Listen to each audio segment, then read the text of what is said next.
Party سیاست میں آتے وقت جنرل حمید گل کے ساتھ یہ تحریر لکھی کہ دونوں میں سے ایک صدر اور ایک جنرل سیکرٹری ہوگا، لیکن گولڈ سمتھ سے ملاقات کے بعد واپس آ کر جنرل حمید گل کو دھوکہ دیا۔ باقی ساتھیوں سے کہا کہ پارٹی کا اعلان ایسے وقت میں کریں گے جب جنرل حمید گل مرحوم ملک میں موجود نہ ہو، اور پھر ایسا ہی کیا۔ وہ کون ہے جس کے بارے میں مولانا فضل الرحمان اور سید خورشید شاہ گواہی دیتے ہیں کہ بے نظیر بھٹو سے جارج بش سینئر نے کہا تھا کہ ہمارے بندے کا خیال رکھنا؟ وہ کون ہے جس نے شارٹ کٹ راستے سے اقتدار میں آنے کے لیے جنرل پرویز مشرف کے مارشل لاء کو ویلکم کیا اور پھر ان کی خوشنودی کے لیے وار آن ٹیرر میں امریکہ کا ساتھ دینے کی پالیسی کو سپورٹ کیا؟ وہ کون ہے جس نے نواز شریف کے ساتھ لندن کی اے پی سی میں شرکت اور محمود خان اچکزئی کے ہاتھ میں ہاتھ ڈال کر سیاست کی، لیکن ناکامی کے بعد اپنی سیاست کی مہار مقتدر حلقوں کے ہاتھ میں دے دی؟ وہ کون ہے جس کے لیے 2010 میں اسٹیبلشمنٹ نے لاہور، پنڈی اور کراچی میں تاریخی جلسے کرائے، خود بھی ان کو پیسے دیے اور بڑے بڑے سرمایہ داروں سے بھی دلوائے؟ وہ کون ہے جس نے جنرل پرویز مشرف کے خلاف مقدمے سے ناراض ہونے والے ایک خفیہ ادارے کے سربراہ کے ایما پر طاہر القادری اور چودھری برادران کے ساتھ لندن پلان بنایا اور اس پلان کے تحت اسلام آباد میں دھرنے دے کر چین کے صدر کے دورہ پاکستان میں رکاوٹ ڈالی؟ وہ کون ہے جس نے اپنے دھرنوں کے دوران سول نافرمانی کا اعلان کیا، بجلی کے بل جلائے، پی ٹی وی اور پارلیمنٹ پر حملے کرائے، لیکن ناکامی کے بعد پھر سے اسی پارلیمنٹ میں چلا گیا؟ وہ کون ہے جو پہلے چیئرمین نیب جاوید اقبال کو برے الفاظ سے یاد کرتا رہا، لیکن جب نیب ان کی پارٹی میں لوگوں کو شامل کروانے کے لیے استعمال ہونے لگا تو وہ اسی چیئرمین اور نیب کی تعریفیں کرنے لگا؟ وہ کون ہے جس کے لیے الیکشن میں R T S system fail کروایا گیا اور پولنگ ایجنٹس کو باہر نکال کر ٹھپے لگوا کر درجنوں ایسے لوگوں کو کامیاب کروا دلوا دیا گیا جو دوسرے بھی نہیں بلکہ تیسرے نمبر پر آئے تھے؟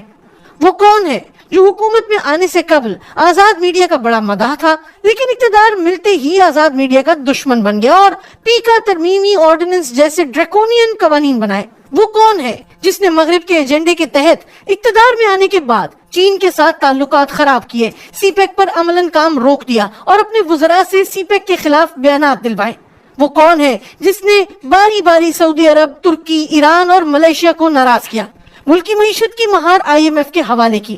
وہ کون ہے جس نے ڈونلڈ ٹرمپ سے ملاقات کے بعد بھنگڑے ڈالے، ملک واپس آ کر جشن منایا اور ایسا ماحول بنایا گویا امریکہ اور پاکستان ہر معاملے پر یک زبان ہو گئے ہیں، جس کی وجہ سے چین ناراض اور روس بددل ہوا، لیکن پھر آخر میں روس جا کر یورپ کو ناراض کیا؟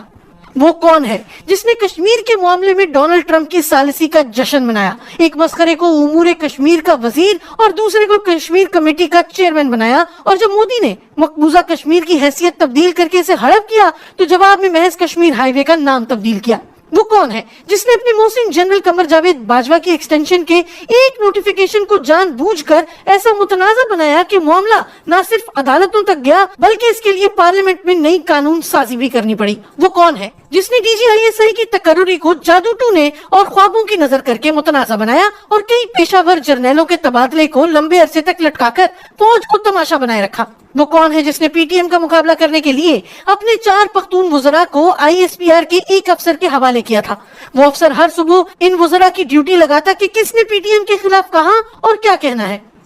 وہ کون ہے جو خوابوں کی بنیاد پر اہم قومی اور اسٹریٹجک فیصلے کرتا رہا اور جس نے پنجاب کو فراح خان کے کہنے پر بزدار اور پختونخوا کو مراد سعید کے کہنے پر بزدار پلس کے حوالے کیا؟ وہ کون ہے جس نے اقتدار میں آنے کے بعد پاکستانی سیاست میں انتقام، گالی اور بدزبانی کے کلچر کو فروغ دیا؟